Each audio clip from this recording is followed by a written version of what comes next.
semua, perkenalkan nama saya Angelina Cynthia Tiran dari Prodi Ilmu Administrasi Negara, Fakultas Ilmu Sosial Ilmu Politik, Universitas Nusa Cendana. Pada video kali ini saya akan membahas review materi pembelajaran dari pertemuan 1 sampai pertemuan 8 dalam mata kuliah Teori Sosial dan Politik yang diasuh oleh Bapak Dr. Laurentius P. Sairani, SOS MPA. Pada pertemuan pertama, hari Selasa tanggal 25 Januari 2022, itu ada perkenalan materi mulai dari pertemuan 1 sampai pertemuan 8 dan juga sedikit membahas tentang teori dan juga paradigma dalam ilmu sosial serta masalah-masalah sosial dalam masyarakat, juga pemikiran masyarakat atau pemikiran setiap individu tentang masalah-masalah sosial yang terjadi dalam kehidupan mereka sehari-hari. Pada pertemuan kedua, hari Selasa tanggal 8 Februari 2022, itu membahas tentang teori dan paradigma ilmu sosial. Yang pertama ada definisi teori. Teori adalah pandangan sistematis mengenai fenomena dengan menentukan hubungan antara konsep, variabel dengan maksud menjelaskan fenomena ilmiah. Yang kedua, definisi konsep. Konsep merupakan istilah yang digunakan secara abstrak, yang di dalamnya ada kejadian, keadaan, kelompok, atau individu yang menjadi pusat perhatian dari ilmu sosial. Dan yang ketiga ada preposisi. Preposisi adalah hubungan yang logis antara dua konsep. Yang keempat ada paradigma. Paradigma artinya cara pandang atau kacamata suatu orang dalam melihat fenomena sosial. Menurut Thomas Kuhn, paradigma merupakan disiplin ilmu yang lahir sebagai proses revolusi paradigma di mana suatu pandangan teori ditumbangkan oleh teori baru. Yang berikut ada elemen-elemen paradigma. Yang pertama ada ontologi, yaitu asumsi tentang realitas. Yang kedua ada epistemologi, yaitu asumsi tentang hubungan antara peneliti dan yang diteliti. Yang tiga ada metodologi, yaitu asumsi tentang bagaimana peneliti memperoleh pengetahuan. Yang keempat ada aksiologis, yaitu manfaat pengetahuan. Materi yang berikut di pertemuan ketiga adalah di hari Selasa tanggal 22 Februari 2022 itu membahas tentang paradigma. Yang pertama, paradigma adalah konstelasi teori, pertanyaan, pendekatan, serta prosedur yang dipergunakan oleh suatu tema pemikiran. Konstelasi ini dikembangkan dalam rangka memahami sejarah dan keadaan sosial untuk memberikan kerangka konsepsi dalam memberi makna realitas sosial. Paradigma adalah pijakan atas realitas. Artinya paradigma akan membentuk apa yang kita lihat, bagaimana cara melihat sesuatu, dan apa yang dianggap masalah, serta apa metode pemecahannya. Paradigma akan menentukan apa yang akan dipilih untuk ditelaah atau tidak tersebut. Yang berikut ada elemen-elemen paradigma menurut Guba tahun 1990. Ontologi atau asumsi tentang realitas, epistemologi atau asumsi tentang hubungan antara peneliti dan yang diteliti, metodologi atau asumsi tentang bagaimana peneliti memperoleh pengetahuan, dan aksiologis atau manfaat pengetahuan. Yang berikut adalah paradigma ilmu sosial. Yang pertama radikal humanis, radikal strukturalis, interpretif, dan fungsionalis. Pertemuan keempat Selasa 8 Maret 2022 tentang perspektif struktural fungsional. Pembahasan pertama tentang perspektif struktural fungsional. Yang pertama menekankan pada keteraturan atau order. Yang kedua menggambarkan konflik dalam masyarakat. Yang ketiga masyarakat dan lembaga-lembaga sosial sebagai sistem yang seluruh bagiannya saling bergantung satu sama lain dan bekerja sama menciptakan keseimbangan. Yang keempat fungsionalitas antar bagian. Yang kelima masyarakat terintegrasi atas dasar sepakat anggota-anggotanya akan nilai kemasyarakatan tertentu.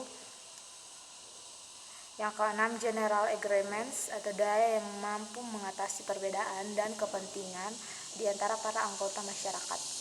Yang ketujuh, konflik ada, tetapi ada mekanisme untuk mengontrol konflik tersebut. Yang berikut asumsi struktural fungsional.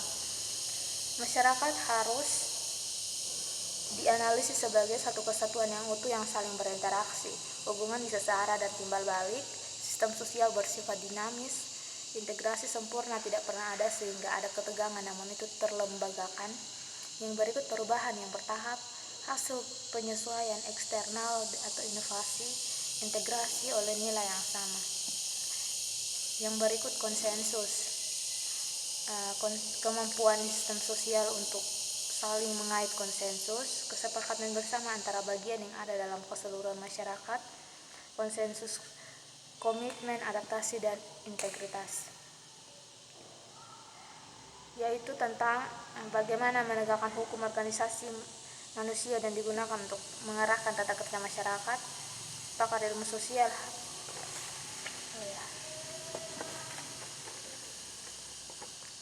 yang berikut masyarakat dalam model integrasi Durkheim.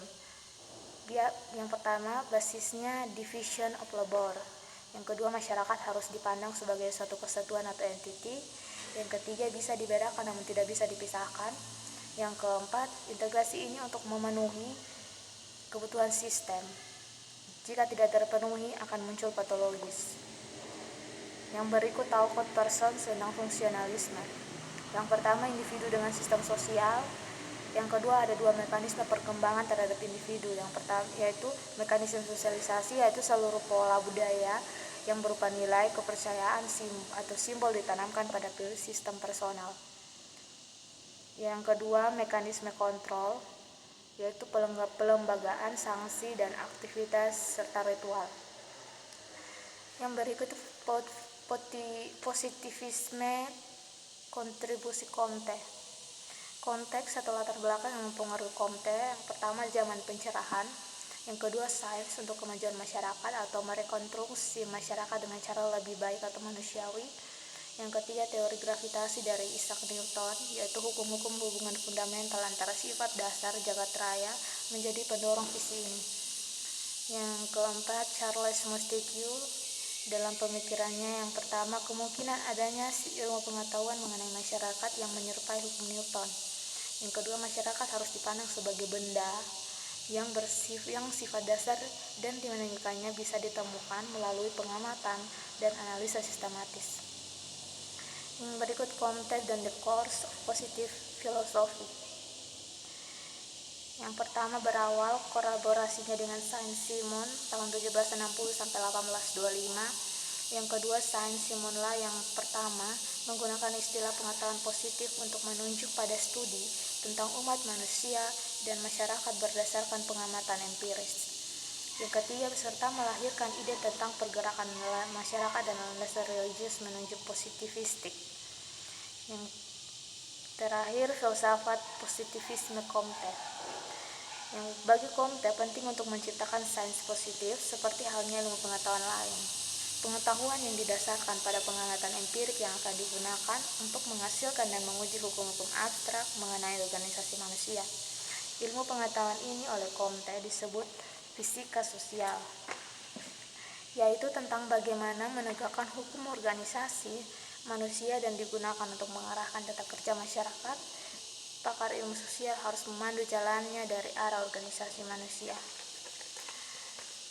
Materi pertemuan kelima yaitu Marx, dan dengan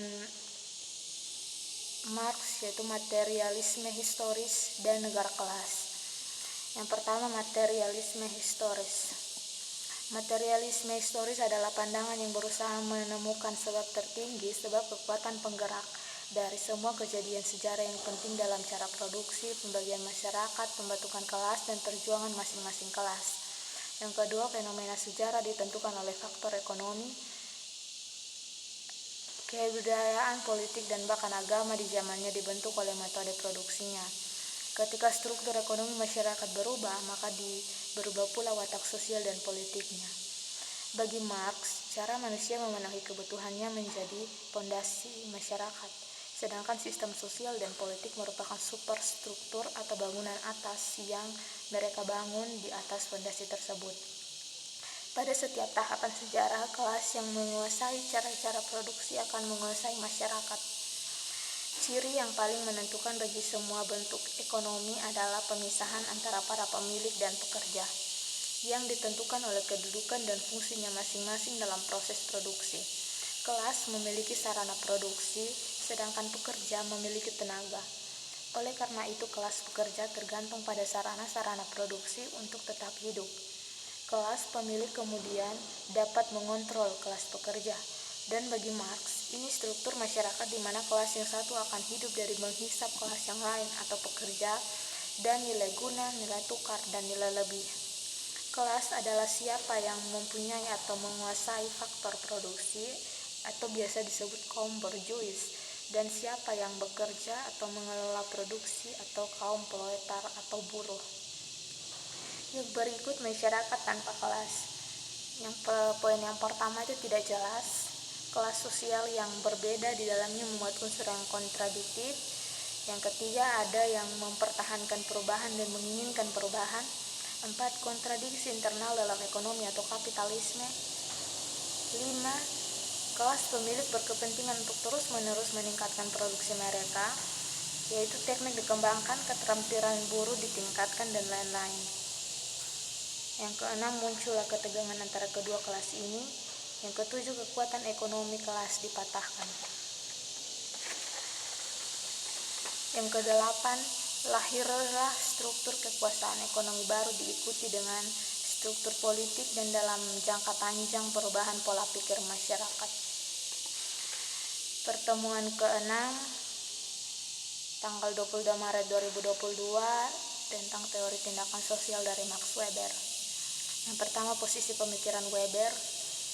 Poin pertama, fokus pada individu bukan pada masyarakat. Poin kedua, fokus kajian ilmu sosial atau tindakan individu yang penuh arti dan makna terhadap individu lain.